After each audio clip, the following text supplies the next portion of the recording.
So today we start with the next type of tree, that is priority search tree. So let us first see the basic concept of priority search tree. So priority search tree is a data structure that stores the points in 2 dimensions.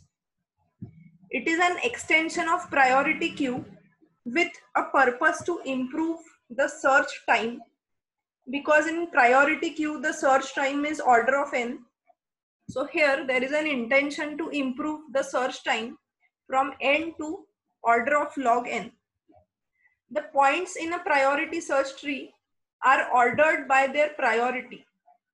At the same time, the remaining points split by the key value. So at the same time, we are having prioritization on the basis of either x or y coordinate, and we have a splitting of the nodes or the points in 2 halves depending on the value, the key value. So it's a hybrid of priority queue and binary search tree.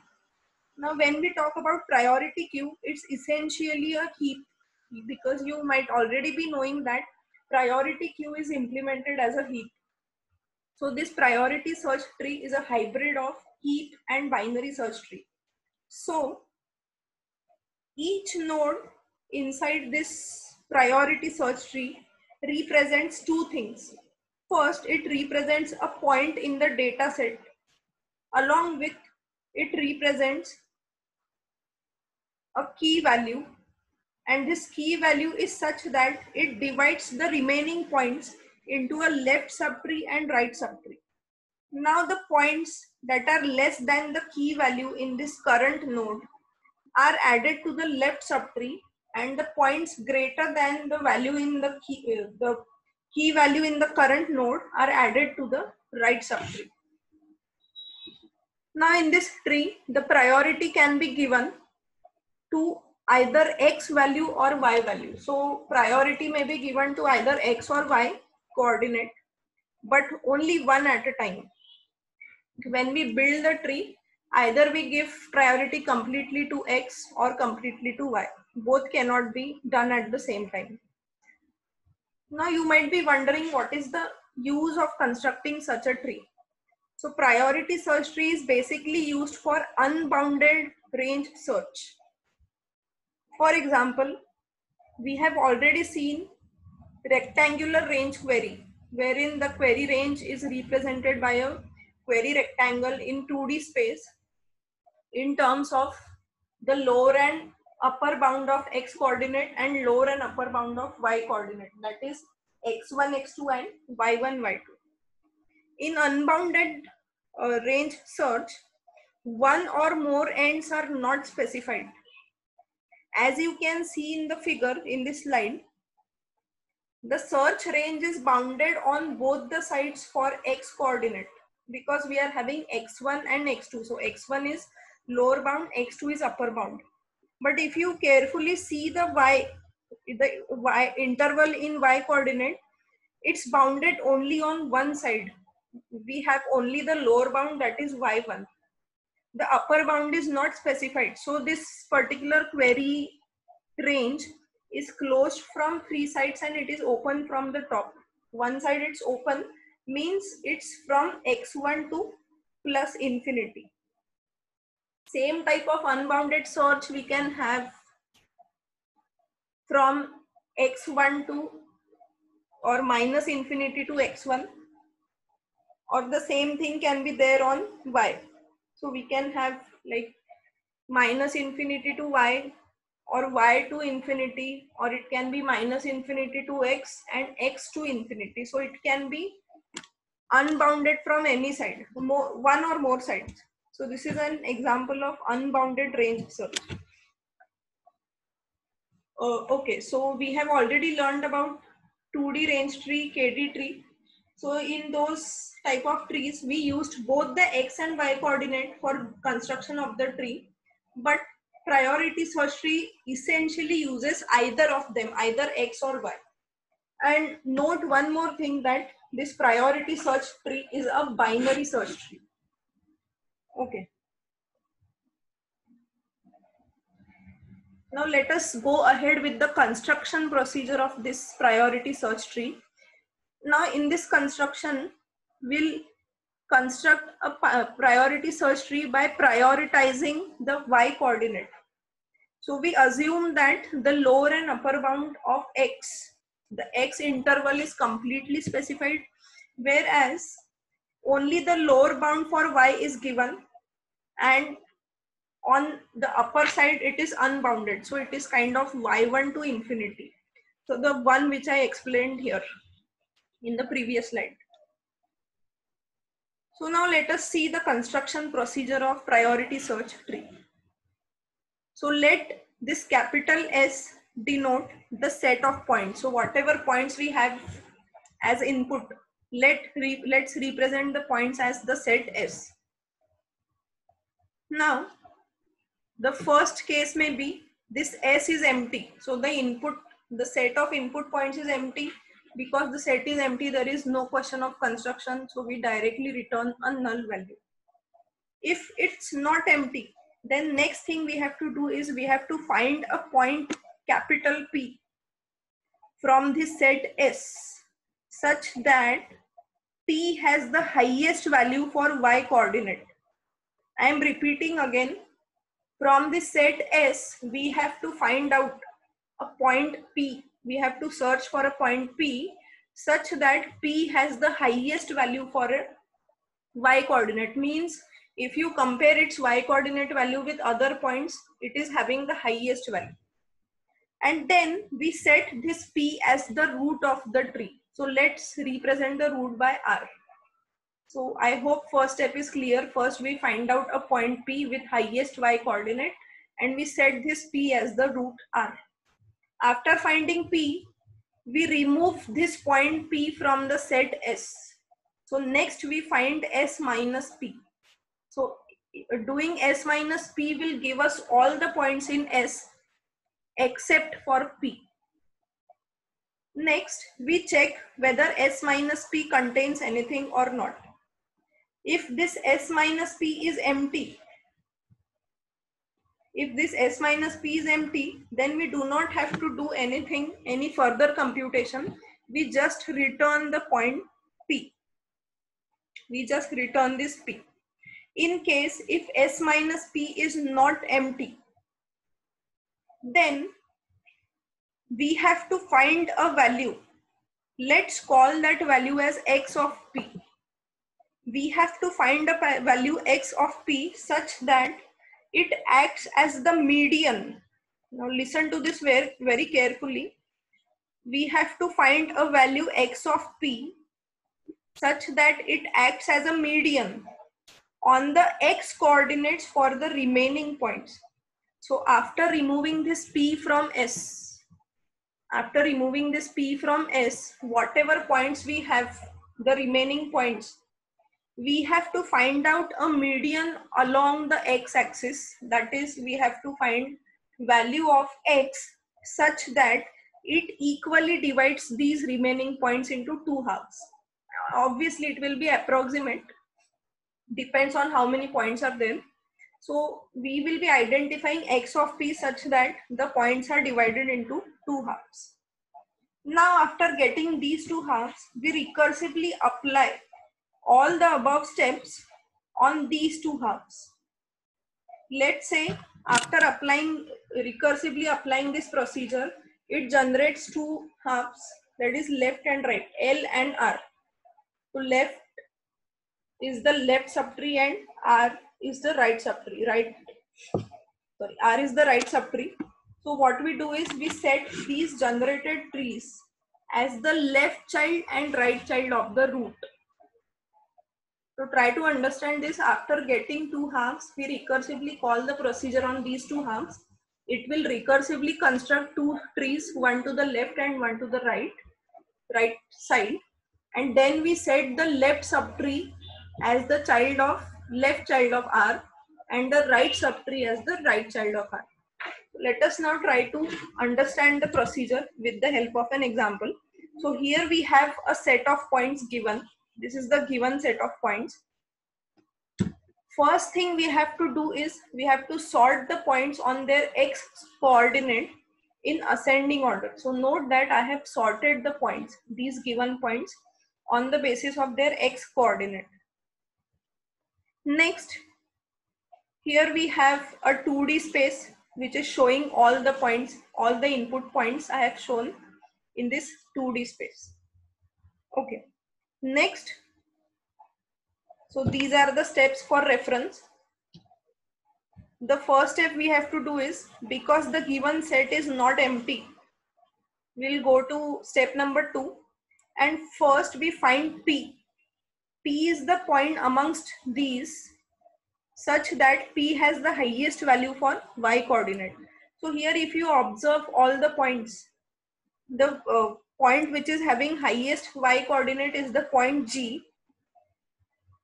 So G with 60, 75. So 75 is the highest y coordinate value right now. So this P becomes equal to G, or P is equal to G. After getting P, we compute S minus P, that is we remove the point P from S. So after removing the point 60, 75 from this S, this is what remains. So S minus P, we get these points. Then after computing S minus P, we have to calculate the value for X of P. Now note that here P is equal to G. So we have to find the value of X of G. And as I told you that X of G is such that this value X of G should divide the remaining points into 2 equal halves on the basis of their X coordinate. So here total we have 1, 2, 3, 4, 5, 6, 7 points in S minus P. So here we have to find a median. So obviously we will not get equal division. On one side there will be 3 points, on other side there will be 4. So we have a part with 3 points and a part with 4 points, but then we have to calculate the median. So for calculating median, what I have done, I have considered this 35 and 50, and then 35 plus 50 divided by 2, we get this 43. So for this point G, X of P, that is X of G is equal to 43. This is what we get. So this is the corresponding space partition. Here I have shown the value of X of G. So you can see here we have X of G equal to 43. Now the points split on the basis of median, the points split into 2 parts, and now we recursively perform the same procedure on these 2 parts. The same procedure will be repeated. So first let us see how to apply procedure on this left half. So we have these 3 points, 5, 45, 25, 35 and 35, 40. So again the first step is we find P. I'm so sorry. The points we have is 5, 45, 25, 35 and 35, 40. So these are the points. So again we find the coordinate or the point with highest value of y coordinate. So the highest y coordinate is 45 and the point is E. You can get these points from the input here. Okay, so this P is equal to E, the one with highest y value. Then we compute S minus P. So we remove this point from S and then we get these 2 points. Next thing we have to do is we have to find the median, that is X of P. That is X of E, because P is equal to E. So we find X of E. So the median that we get is, here we have 25 and 35. So median will be 30. You can see the corresponding space partition. Here I have highlighted X of E, which is equal to 30. So we have recursively called from point G to point E. So G becomes the root and E becomes the left child. This is what I told you initially when we partition in 2 halves. So the left half will become the left child and the right half will become the, rather the root of left half becomes the left child of the node and the root of right half becomes the right child of the node. So we'll see in further slides. Okay. Now next, after getting the median here, now we get these 2 points 25 35 and 35 40. So let's see what happens to these points. So again we have a recursive call on 25 35. Now since there is a single point, so P will be directly equal to this point, that is this point is A, and then S minus P is empty. Now if you see the procedure, if S minus P is empty, then we have to do nothing further, but we have to only return the value of P. What is P here is A, so we return this A. A will come back and A will become the left child of E. Similarly, we have a recursive call on right side, and then because we have only one point, so P is equal to this point itself, which is F, and then S minus P is empty, so we return this F. So F becomes the right child of E. As you can see in the figure, E is the left child and F is the right child. Okay. Now moving ahead, we have completed with the left recursion completely. This part is over. Now we apply same procedure on this right half, that is these 4 points. Now let us apply the procedure on these 4 points. Okay, so these are the points that we have. So this is S in the recursive call. Next we find out P. So P will be the point with the highest y coordinate. So the value with point with highest y coordinate is this one, 80 65. So P is equal to H. And then we compute S minus P. S minus P is all the points except the point P. So after doing S minus P, we get 3 points except this 80 65. This is what we get. After doing S minus P, we have to find the median along X, that is X of P. So that is X of H. So here we have 3 points. So we divide into one part having 1 point and other part having 2 points. And then we find the median. So maybe median is like 50 plus 85 divided by 2. And then we get this 68. This is the median for X of H. As you can see in the figure, the median for X of H is 68. And because from G we had a recursive call on this side, and now H is the new root, so of this right subtree, hence H becomes the right child of G. This is how we are moving ahead. Started with G, then we went to E, then A and F, and here now we are at H. Now we continue the recursion further, and now we have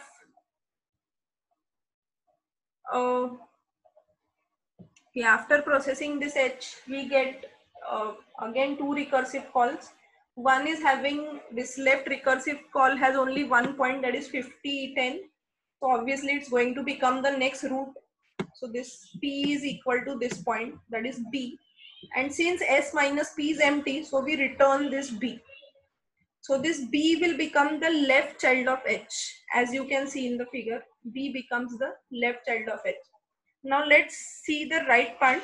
On right part, we are having 2 nodes. So P will be what? The one with highest value of y coordinate. So that is 85 15. The corresponding point is C. S minus P will give us only 1 point. Now this is something which we have not seen anywhere in this example. So here now we are left with only 1 point. So how to get the median? So when we are left with 1 point, the median value, that is X of P, because P is equal to C. So X of C will be the X coordinate value for C. As you can see here, the X coordinate value for C is 85. So this X of P will be equal to 85. You simply have to consider the X coordinate value of the selected point C. So we get an 85, and after getting the median, we divide the points into two halves. Because we have only one point and its x coordinate is greater than 85, hence this point 95, 90,5 will come to the right side. As you can see in the recursive call, the left part is empty because we don't have anything less than 85, because we have only one point. So since left part is empty, in this recursive call, S is empty, and hence this first condition will be satisfied. So this is the first time when this S first condition gets satisfied. Because S is empty, we simply return a null. So you can see here in the figure, when we get a left recursive call from C, it's going to return a null. So here I have shown null to represent that the function does not do anything. And then same type of call we get on the right side, that is on 95. Because only one point is there, then so P will be equal to that point itself. S minus P becomes empty after removing this point. We have an empty set, hence we return the point D. And this D was called from C. So D will become the right child of C. As you can see here, D becomes the right child and left child is null. One more thing, we also have to show this x of C, which is 85. So you can see here, I'm sorry, this value should be 85. I have written it 88 by mistake. So this is 85. Okay.